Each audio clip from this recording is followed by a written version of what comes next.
They say every soul in Dry Hollow has a price.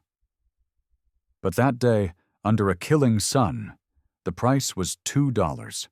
Not for a horse, not for a bottle, for a woman, bloodied, bruised, and burned, but unbroken. And when the blacksmith laid down his silver, he wasn't buying her body. He was buying back a sliver of his own soul. What he got in return was a curse. "You'll regret this," she said. And she was right. Full story. The desert didn't whisper that day. It howled. Dust rose like ghosts in Dry Hollow, spiraling between warped boards and splintered bones of buildings too stubborn to fall. On a crooked platform stood a girl. Apache, 17 maybe, arms tied, lips split, hair matted with sweat and smoke. Her skin bore the purple hues of bruises and sun, her eyes like sharpened obsidian. "Sell her for a cigar," someone barked. "She ain't worth half that," spat another. A bottle clinked. Laughter broke like dry branches. The trader grinned. "Still breathing. That's what matters. What'll it be, boys?" Then, a voice. Steady. Low. $2. Laughter exploded. A bid like that couldn't buy a mule's hoof, much less a woman. But the man stepped through the heat. Ash-streaked duster. Burn scar curling up his neck like the memory of fire. Abel Harkin, Dry Hollow's blacksmith, or what was left of him. He laid 2 silver coins on the table. His voice rumbled like a forge. "I'm not buying her. I'm buying your mercy." Then he drew his knife and cut the ropes. The girl didn't flinch, didn't thank him. She stared into his eyes and said, voice like steel on stone, "You'll regret this. I will not obey you." His reply came slow, weighted. "I've regretted worse, not today." The sun bled down behind the hills, casting Dry Hollow in copper and whiskey. Horses pawed the dirt. The saloon leaned into itself, drunk on its own cruelty. And at the far end of town, the forge breathed again, hot, orange, alive. Nita, he learned her name only because she whispered it once in her sleep, sat outside, wrapped in a coarse blanket. Her wrists were raw, bleeding against the wool. He brought her water, said nothing, returned to the fire. Inside, the anvil rang in slow rhythm, like prayer or penance. She spoke through cracked lips. "Why?" He kept hammering. "Because someone had to." She gave a laugh that held no joy. "You think $2 buys back what they took?" The hammer paused mid-air. The flames dimmed. "No," he said. "But it stops one more wound." The wind changed. Abel stepped out, catching a scent no forge should make. Not coal, not iron. This was wild, oily, wrong.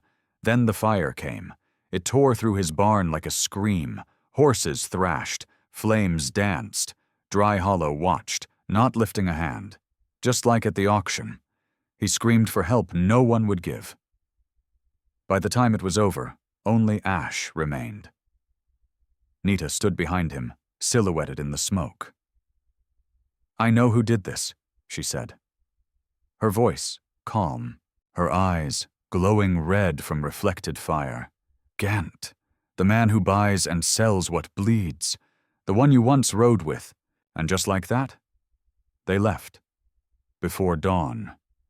2 riders under a burned sky, heading into a land that didn't forgive and never forgot. One carried guilt, the other carried fire.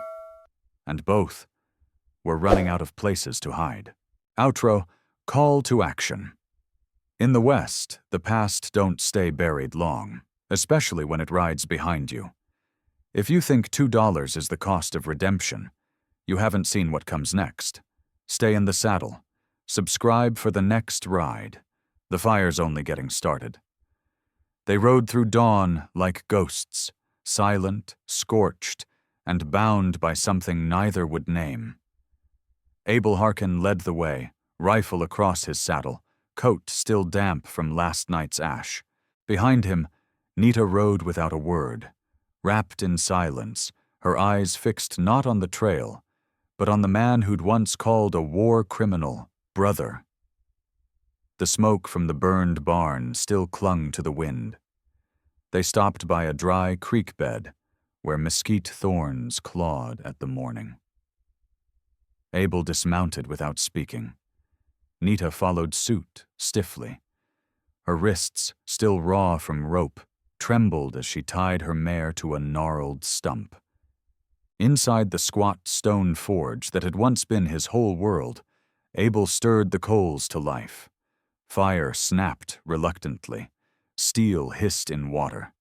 The place smelled of sweat, smoke, and ghosts. She didn't step inside. Instead, Nita sat by the doorway, a coarse blanket tight around her shoulders. She watched him work, not out of curiosity, but suspicion. He was once a soldier, once a follower, and she'd seen enough followers to know they burned with the same heat as the men who led them. Abel hammered steel with slow, even strikes, like confession, like punishment. Sparks lit his scarred arms, his jaw was locked, and his eyes stayed down. The silence between them wasn't peace, it was a draw, a standoff of the soul. She finally broke it. "You think swinging that hammer fixes it?" He didn't answer, just dipped the blade and pulled it hissing from the trough. Nita stood, walked inside. Her voice dropped, hoarse and cracked. "My people used to say fire was a gift. It warmed the good, punished the wicked." She looked around. "You use it to forget." He met her gaze then, truly met it, and the weight in his eyes was heavier than iron. "I use it," he said slowly, "so I don't pick up a gun again."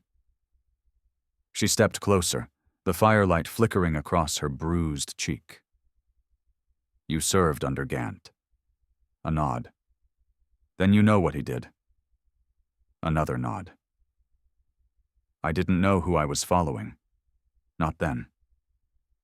Her mouth curled, half smile, half wound. "And now?"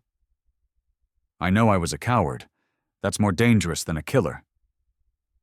Her jaw clenched, but she didn't argue. Instead, she reached into her pouch and pulled something small, a sliver of carved bone with a faded sun symbol on it. She placed it on the anvil. "My father carved this," she said, "before they came." She turned away, leaving it there. "He gave it to me the night they burned everything down." Abel didn't touch it. He just stared. Outside, the sky began to bruise, red and purple washing across the horizon like old blood. Wind stirred the soot in the corners of the forge. Then came the howl. Low. Eerie. Wrong. Abel dropped the hammer, stepped outside, and scanned the dark. Smoke, but not from his forge. He turned, eyes narrowing. "Barn's gone. They'll come for the rest." Nita stepped beside him. "You gonna fight?" Abel looked at the red bandage on her wrist, her blood still drying on his rag. "No," he said, "but I'll make sure you don't fall." That night, they didn't sleep. She sat near the door, wrapped in shadow. He sat by the coals, blade in hand. Outside, the desert cracked and whispered like something alive. Then, through the hush, hoofbeats. 2 riders. Torches. Abel moved fast, rifle in hand. Nita already vanished into the rocks like a wraith. When the torchlight crept closer, Abel raised his sights and fired. The torch exploded, sending sparks tumbling down the ridge. The riders bolted, shouting, one cursed Gant's name. The desert swallowed them again. But it was enough. Nita returned, quiet as a coyote. "You're bleeding," she said, kneeling. Blood soaked his left sleeve. "It's not bad," he muttered. She tore cloth from her skirt, pressed it hard, crushed cactus pulp with bare hands, and smeared the green salve across the wound. "You've done this before," he groaned. "For my people," she said, "not for men like you." His head dropped back. Fever climbed fast. As he slipped into unconsciousness, words tumbled from his lips, low, broken, haunted. I burned it. The camp, the children, we're inside." She froze. Her hands, still stained green, trembled. The wind outside moaned like the dead. By morning, the fever broke. He woke to find her a few feet away, her blade on her knees, her eyes on the horizon. "You heard," he said. "I did." "Then, why am I still breathing?" She didn't look at him. "Because mercy isn't obedience," she whispered, "and hate doesn't feed the thirsty." They rode again that day. But this time, she didn't follow behind. She rode beside him. They rode till the land turned red. The kind of red that ain't sunset, but blood baked into the earth, old, iron-rich, and bitter. The Pecos wind kicked dust up around their boots, whispering the names of people no one bothered to remember. Abel rode quiet, still stiff from the wound in his arm, now crusted and tight beneath the bandage Nita had tied without a word. His eyes were forward, but his thoughts were behind. On the barn, on the scream of horses, on the ghosts that called his name in the firelight. He didn't talk about it. Nita didn't ask. But silence out west was never just silence. It was weight. By midday, the wind changed. Hotter, heavier, wrong. He smelled it first. Not iron, not sage, grease, smoke. Then came the crack of gunpowder in the distance. Abel's heels nudged his horse into a gallop. Nita followed without a word. When they crested the ridge, the forge came into view. What was left of it? Ash. Black ribs of timber sticking out like the bones of some gutted thing. The air still shimmered with heat. No birds, no sound. His barn had been the start. But this was the message. He dismounted slow, boots crunching on scorched gravel. The anvil was there, cracked clean down the middle. His hammer lay warped in the dirt, half melted. The forge was dead, and so was any chance of going back. Nita stepped beside him, face unreadable. She didn't touch him, just stared into the ruin with that still, hard grace of hers. "They want you to turn around," she said flatly. "I know," he replied, voice dry. She crouched, picked up a bent horseshoe, brushed soot from it with her thumb. Her fingers stopped at something carved into the iron. A name. His. "You branded your work," she murmured. "I thought it meant something," he said, "that maybe building things made me different than the men who tore things down." Nita stood, eyes gleaming with fire reflected in soot. "They came anyway." He nodded. "They always do." He turned then, not to her, but to the town beyond. Dry Hollow shimmered on the horizon like a mirage of rot. He could see the saloon roof slouched like a drunkard's hat, could almost hear the laughter. "Place watched it burn," he muttered, "like they watched you." Nita's mouth twitched, not a smile, something older than that, something carved in survival.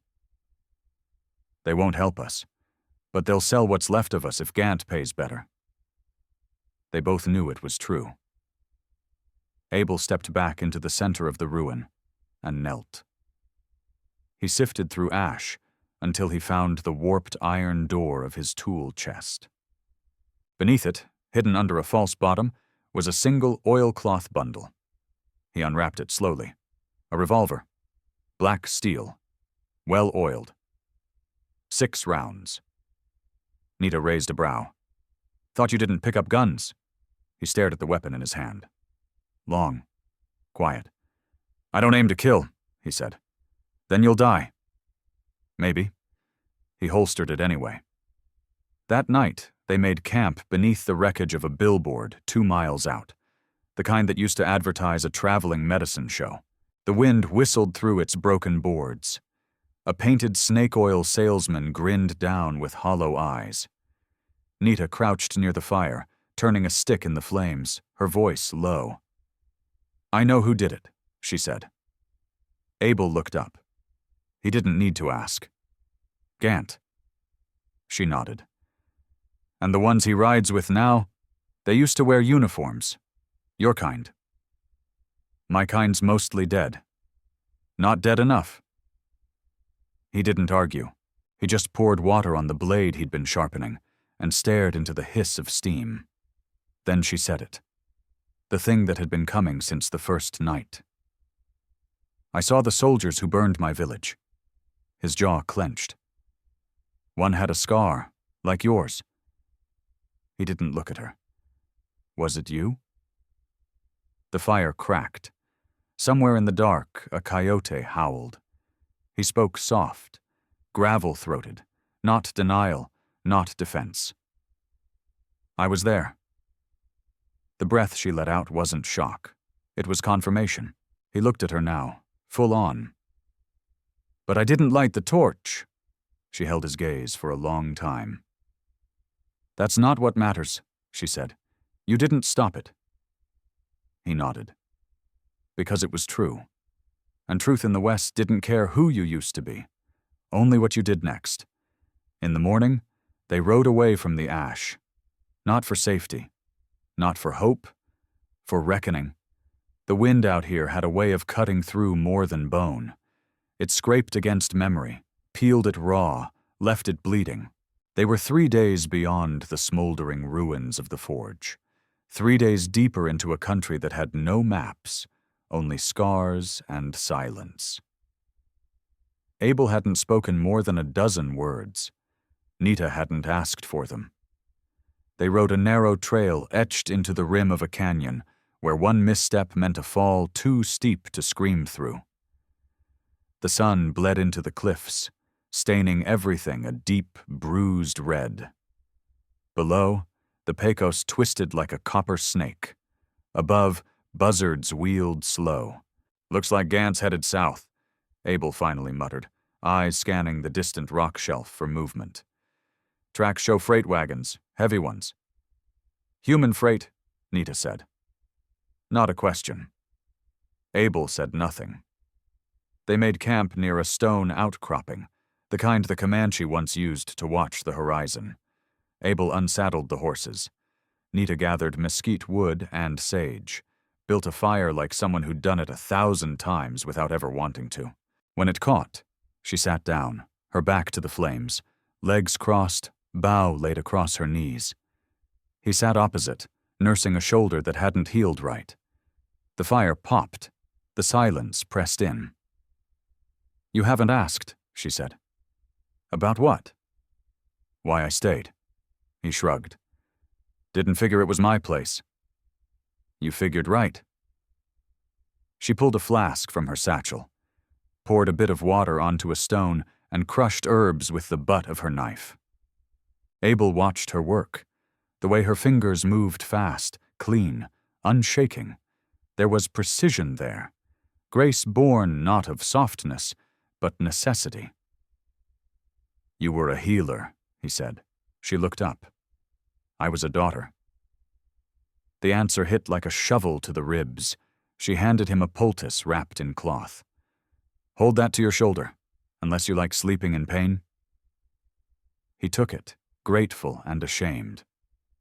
She leaned back on her elbows, gaze drifting to the stars, cold and sharp above them. "They came at night," she said, voice flat. "When the fire had gone out and the dogs were asleep. We thought the soldiers were passing through." Abel closed his eyes. He didn't want to hear it. But he didn't stop her either. "They told us to come out, to stand in the square." The elder stepped forward. "How, my father?" The name dropped like a stone between them. "He said he knew their captain, a man named Gant." Abel's jaw tensed. Nita continued. They shot him first. Then the women screamed, then the fire came. She turned her head slowly, fixing her gaze on him. I saw the men who lit the torches, saw the ones who stood back and let it happen. One of them had a scar, just like yours. He didn't move. Was it you? He could have lied. The lie sat ready on his tongue like a round in the chamber, but the truth had waited long enough. I didn't light the fire, he said. But I didn't stop it either. Nita didn't flinch. She just stared. I was 20, he went on, the words dragging. Fresh out of Missouri. Thought wearing a uniform made me righteous. I followed orders because that's what I was taught. When we got to your village, they said it was a nest of hostiles. We were told to clear it. His voice cracked like a dry twig. I saw your father step forward, saw Gant smile. I knew then it was wrong, but I didn't raise my voice, didn't raise my hand. And afterward? She asked, voice quiet. I drank, he said, and I left. The flames crackled between them, throwing shadows across the stone. I don't expect forgiveness, Abel said. Hell, I don't even deserve your silence. Nita looked away. You're right. He braced for her blade, or her horse leaving in the night. But she did neither. She stood, her face lit with fire and fury, and walked past him to the edge of the cliff. There, she stared into the dark, like she could see every broken piece of herself scattered across the land. When she spoke again, her voice was calm. I don't forgive you, Abel Harkin, but I see you. He turned. What does that mean? It means I see a man still bleeding inside, same as me. And with that, she returned to the fire, laid down with her back to him, said no more.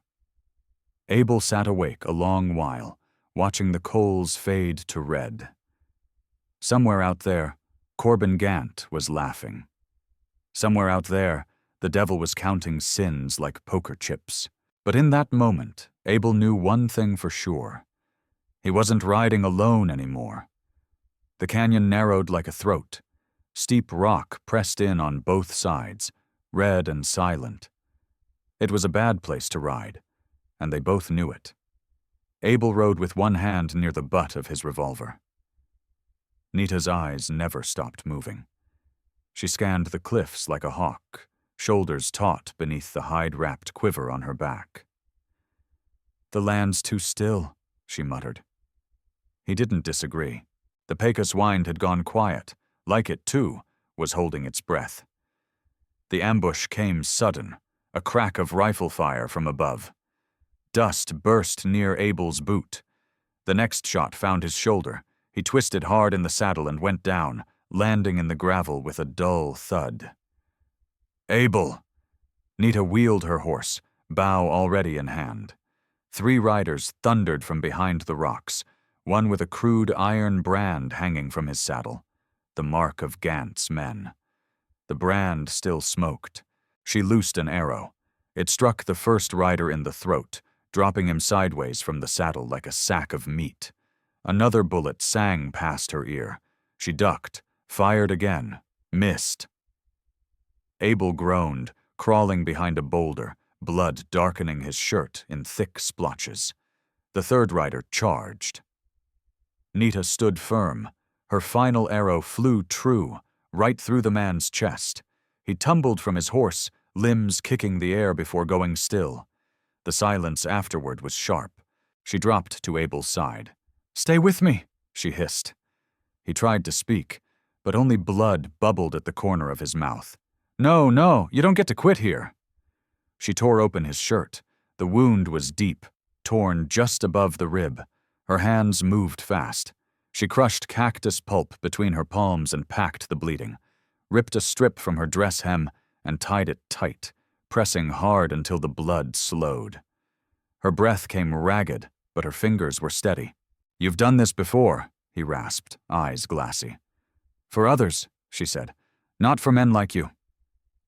He laughed once, dry, hollow, then slumped back. His lips moved, mumbled something.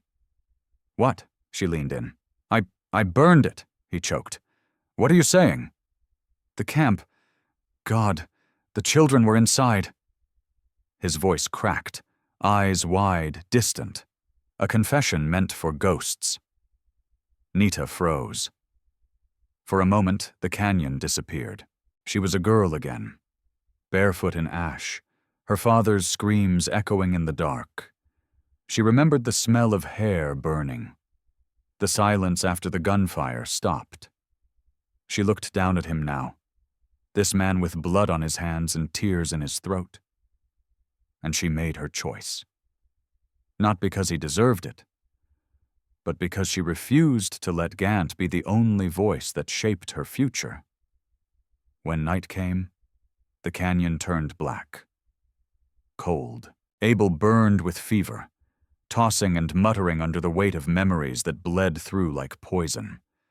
She kept the fire low and stayed close, soaking a cloth in creek water, pressing it to his forehead. His breath rattled. Every now and then, his fingers twitched like they were reaching for something long gone. She didn't speak. Not until the worst of the fever passed. Near dawn, he blinked, coughing hard, eyes clearing slowly. She was sitting a few feet away, knife across her knees, staring into the embers. You stayed, he whispered. She didn't turn. I did. You should have let me die. Maybe. Then why didn't you? The answer came quiet, flat. Because hate makes you hollow. He swallowed hard. And mercy? Mercy makes you tired. She finally looked at him, and in her face was something ancient, not forgiveness, not sympathy, something harder, something earned. You told the truth, she said. Doesn't mean I trust you, doesn't mean you're clean, but the man who confessed in that dirt, he ain't the same one who held the torch. He lowered his head. I don't even know what I am anymore. Nita stood. Good. Means you're still changing. That morning, when they mounted up, he didn't need help. He grunted through the pain and swung into the saddle. She rode beside him, not behind. They didn't speak for hours. But when the wind finally returned, it didn't howl like before. It whispered. And for the first time in a long, long while, it didn't sound like guilt. They didn't speak that morning. The trail cut through dead grass and washouts, the land dry as bone. The kind of silence between them wasn't empty. It was full. It carried blood and fire, and a confession still echoing in the canyons behind them. Abel rode stiff, shoulder bound tight beneath his coat, skin still hot from fever.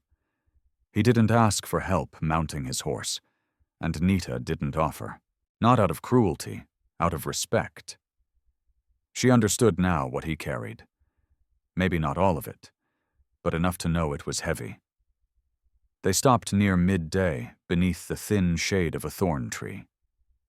Abel slid off his horse with a grunt and leaned against the trunk, jaw clenched. Nita handed him water. He drank slow. You're lucky to be breathing, she said, not unkindly. He nodded. Reckon I am. She crouched by the roots, unwrapped a strip of smoked venison, and tore it in half. Handed him a piece. They chewed in silence for a while. Then Abel looked at her, slow and steady. I meant what I said. Back there in the canyon. Every word. I know. He glanced away. Doesn't make it better. No, she said, her voice flat. But it makes it real. The breeze shifted. Sage on the air, distant, faint. He looked at her again, studying the angle of her jaw, the calm in her eyes. So why'd you stay? She didn't answer right away. Instead, she pulled a knife from her belt and began carving into the bark of the tree. Just lines, rough, deliberate strokes. Because mercy, she said finally, ain't about obedience. He furrowed his brow. She kept carving. When your people came, they didn't just take land or bodies. They took choice. They gave orders and took everything that said, 'This is mine. My father, my mother, my voice.'" Her blade paused. She looked at him, eyes sharp as flint. "I ain't giving you that power. I'm not asking for it." "No," she said, "and that's why you're still breathing." She stood, wiped the blade clean on her skirt. "You didn't earn my forgiveness, Abel Harkin, but you earned your place beside me." That landed heavier than a slap. She turned back to the trail and began saddling her horse. Abel sat in the dust, letting her words sink deep. The weight of them wasn't cruel. It was honest, and that made it cut sharper. By the time he climbed into the saddle again, something between them had shifted. He could feel it. Not trust, not yet, but no longer suspicion either. Respect. They rode through the afternoon in tandem. No more leader, no more follower. Just two survivors moving through a country that didn't care if they lived or died. Late that evening, they came to a dry arroyo where a trickle of water still ran beneath the stones. Nita knelt to wash her hands. Abel stood nearby, watching the sky bleed into dusk. "Out there," he said, "I used to think justice looked like hanging a man from a cottonwood." She arched a brow. "And now?" He shrugged.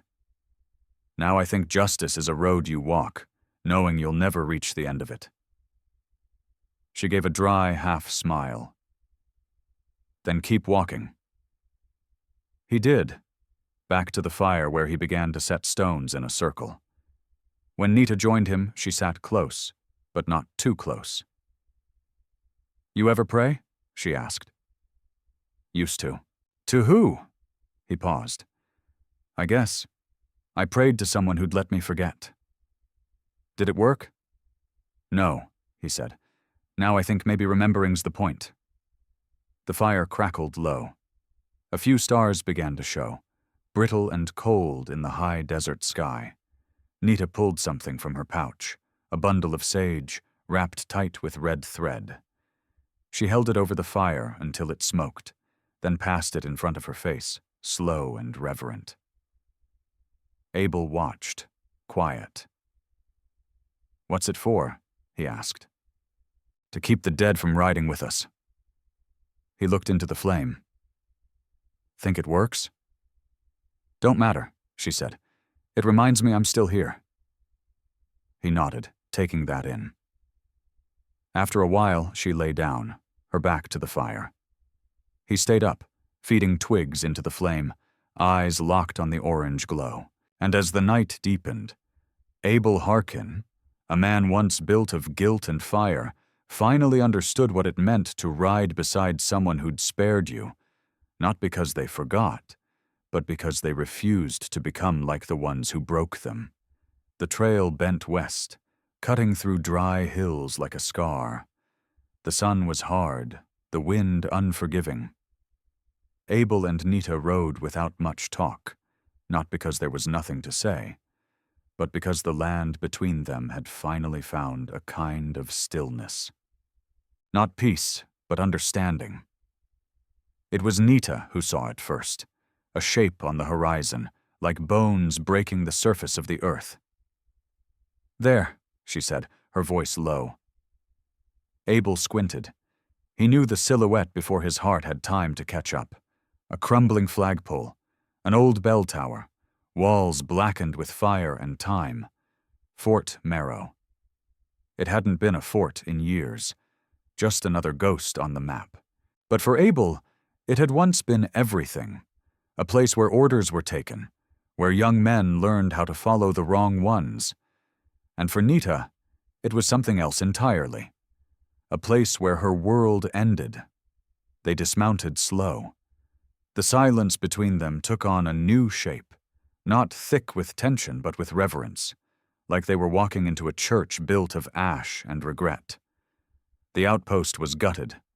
Crows scattered from the rafters as they entered the charred remains of what used to be the mess hall. Walls sagged like tired shoulders.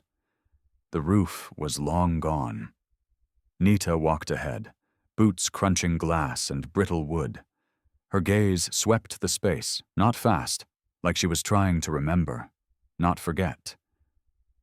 Abel lingered behind. Every step made his stomach twist. He remembered this floor.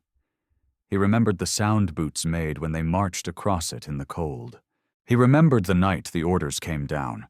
Round up the camp near the river, drive them north, burn anything left. He remembered not asking why. Nita stopped beside a scorched beam, bent down, brushed the dirt away. Beneath the soot lay something small, a smooth, round token, bone or maybe cedar, with the sun carved in its center. Faded, but still visible. She stared at it. Her jaw clenched. "My father carved this," she whispered. "He wore it around his neck." Abel took a step closer. "That's his?" She didn't look up. "He made one for every child born in our village. Said we each carried a piece of the sun. Said no white man could take it." Her fingers closed around it like a fist. He wanted to say something. Anything. But the words curled back down his throat. Then, without looking at him, she asked, "Did you know?" His mouth opened. No sound came. "Did you know what would happen when you brought your fire here?" He swallowed, hard. "I knew they'd scream." She turned slowly. Her eyes didn't flash with anger. That might have been easier. What he saw was worse, a kind of weathered sorrow, like grief that had nowhere left to go. "I was too young to know what cowardice looked like," he said, voice like gravel. "And now I know it by name." She watched him for a long while. Then finally she walked past him and sat on what remained of the steps leading to the officers' quarters. He followed, careful. They sat side by side, not touching, not speaking for a stretch. Then Nita said, "I used to think if I could find the men who burned my home, I'd know what to do. That there'd be some justice that made sense. But now I see it." "See what?" "There's no weight in revenge, only in memory, and the things we do after." He looked at her hands, still wrapped around the sun token. "I was a boy when they gave me a gun," Abel said. "I thought I was a man because I could kill, but I never learned how to carry the dead." She nodded once. "Now you are." They sat until the sun dipped low, painting the broken walls in firelight. When they rose to leave, Nita didn't drop the token. She tied it to a leather thong and placed it around her neck. Abel didn't ask her what it meant. He already knew. That night, as they camped just outside the ruins, she let him tend the fire while she sat beneath the stars, head bowed. And for the first time, when the wind swept down from the cliffs, it didn't sound like morning.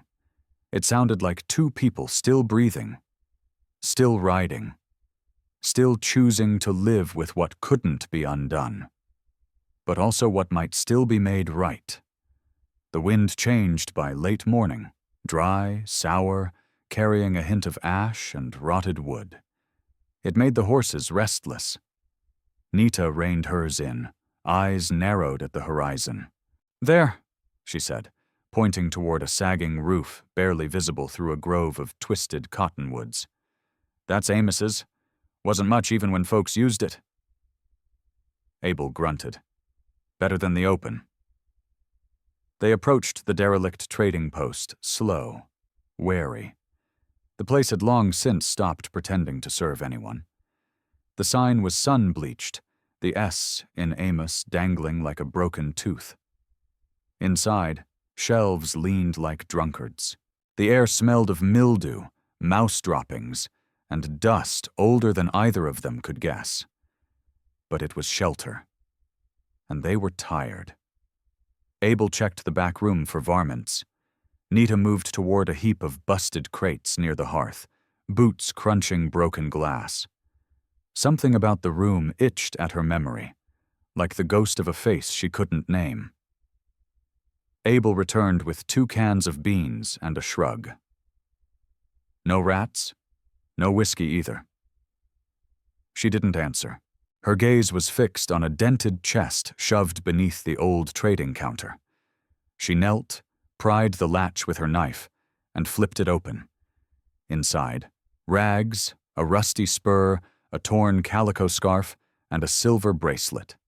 It was tarnished, the edges blackened, but the design was unmistakable, a sun motif, carved in careful lines, half worn smooth by time.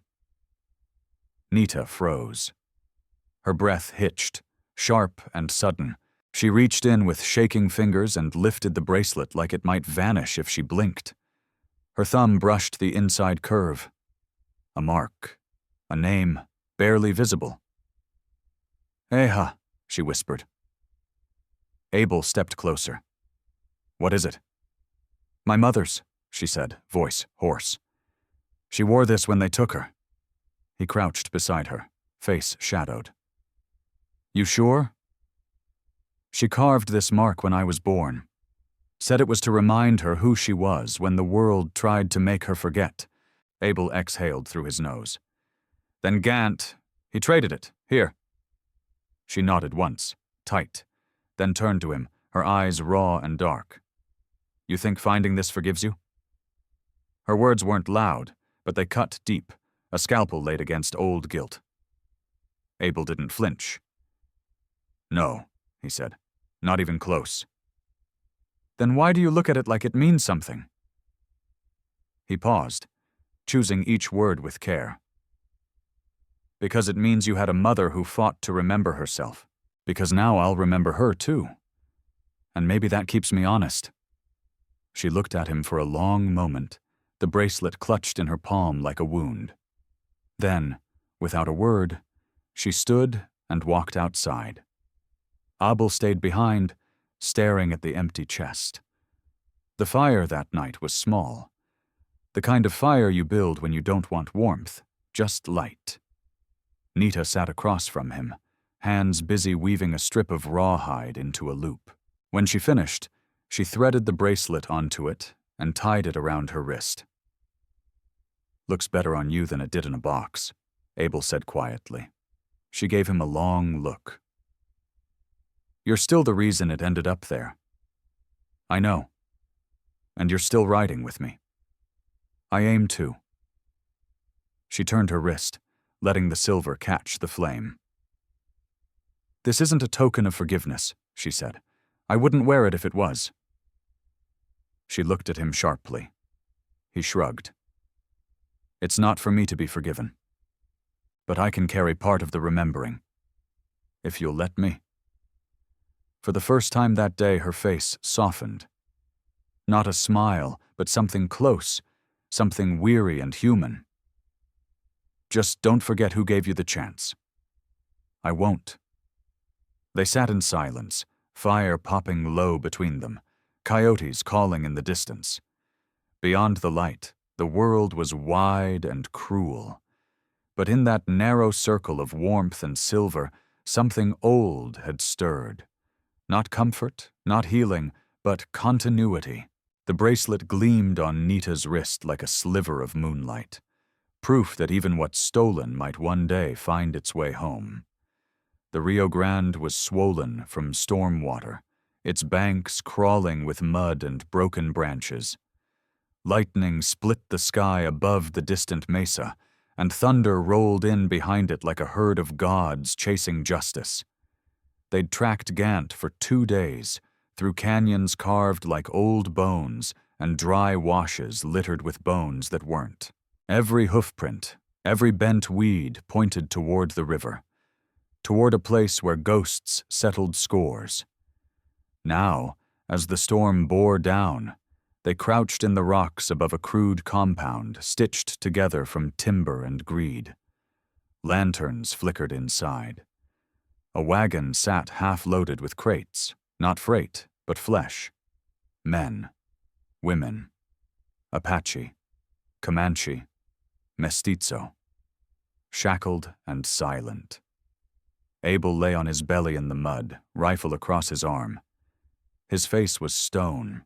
Nita sat beside him, the hood of her deerskin cloak pulled tight, rainwater threading down her cheeks like sweat. But her eyes were dry and sharp, and locked on the figure below, Corbin Gant, barking orders, slapping a man aside like a dog. "That's him," she said, voice like flint. Abel nodded. "Ledger'll be in his cabin. Small, square one with the green tarp roof." "And him?" Abel didn't answer at first. Then, "I'll draw the guards. You get inside. Get the book. Then you decide." "Decide what?" "What justice looks like." She looked at him. For a moment, the storm paused between them. Then they moved. The next moments were a blur of thunder and gunpowder. Abel stormed the east gate, his war cry swallowed by the wind. He dropped 2 of Gant's men before the rest even reached their rifles.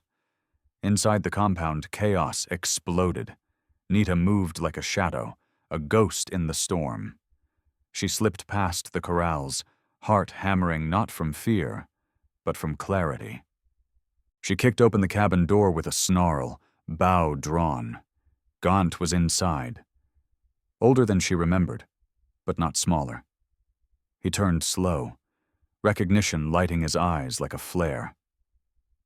"Well," he said, "ain't you the little ember that wouldn't die?"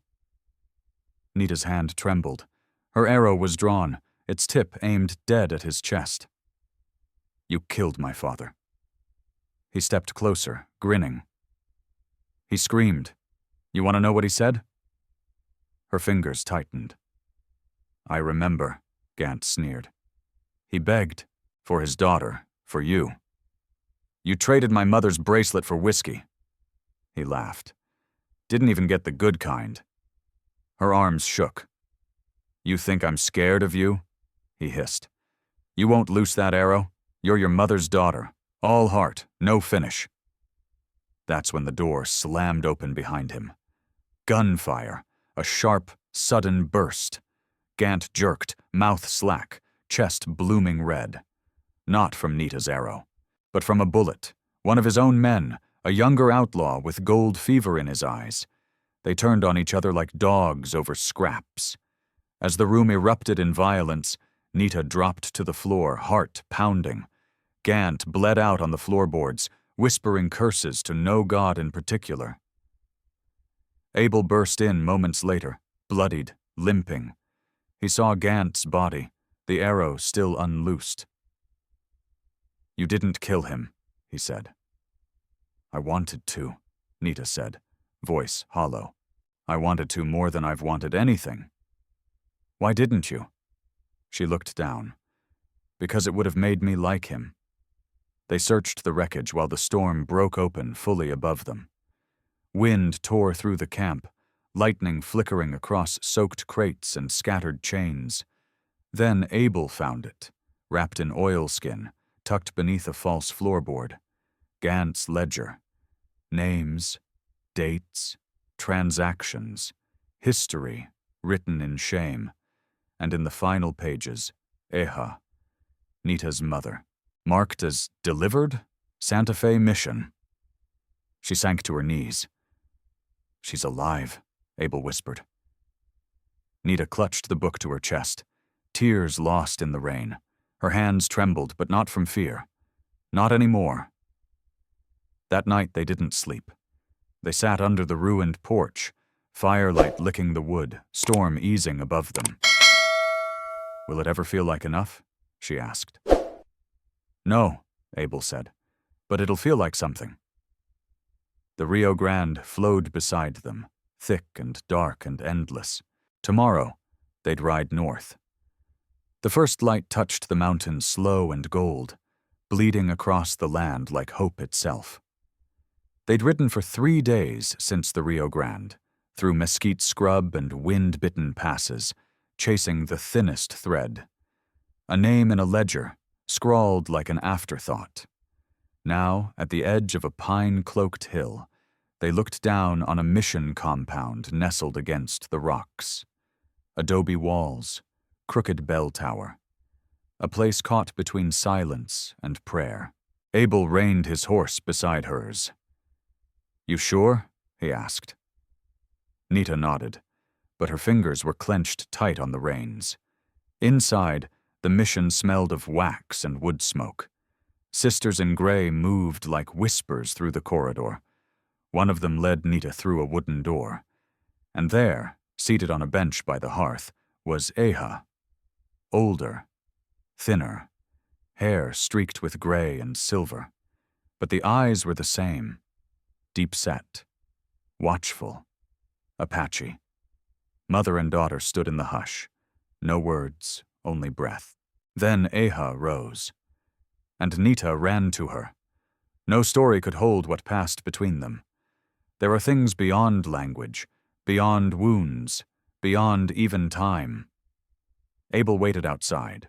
When she returned an hour later, her eyes were swollen but dry. She sat beside him on the stone step. "She's alive," she whispered. He nodded. "I saw. She thought I was dead. Thought JC was too." "You tell her otherwise?" Nita shook her head. "Didn't have to. She knew. Mothers know." They sat in the stillness, watching the sun pull higher over the land. "JC's not here," she said. "Gant's book said he was sold. East, maybe, or farther." "We'll find him," Abel said. "You don't have to—" "I know, but I will." The wind picked up, pulling the scent of pine down from the ridgeline.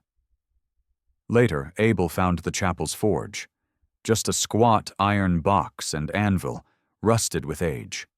But the fire still burned hot. He cleaned it out, worked the bellows, stoked it alive. With bare hands and soot-blackened sleeves, he took iron from the pile and began shaping hinges. Simple, strong, honest work. Sweat beaded his brow, soot smeared his arms. But his jaw was calm, his shoulders steady. It was the first time he looked like a man not running from fire, but feeding one with purpose. Behind him, quiet footsteps. Nita stood at the threshold, watching him work. She stepped forward, hand closed, and placed 2 coins on the anvil. Silver, the same coins he'd thrown on the auction block in Dry Hollow. $2, the beginning. "I'm paying you back," she said. He stared at them. "For what?" "For the fire you stopped," she said. "For the road you shared. And for never asking me to be anything but myself." He swallowed, throat thick. She didn't smile, but she didn't need to. They stood in the glow of the forge as the sun climbed higher, the fire reflecting off her bracelet, her mother's, the heat curling around their silence like an old friend. No grand speeches, no tidy endings, just 2 souls, burned and battered, who chose, day after day, not to let the past name them. They would ride again, maybe toward JC, maybe toward something else, but always side by side. Because sometimes redemption doesn't arrive on a horse with a banner. Sometimes it looks like this. A woman with her scars, whole. A man with his silence, broken. A road not taken alone, and 2 silver coins resting on an anvil. They say the West remembers the ones who walked it with ghosts at their heels. But what about those who forgave them? Would you have loosed the arrow, or let the fire burn out? Tell me, what would you have done? If this story lit a spark in you, don't ride off just yet. Subscribe to keep following the trail of forgotten voices, redemption tales, and the wild heart of the West.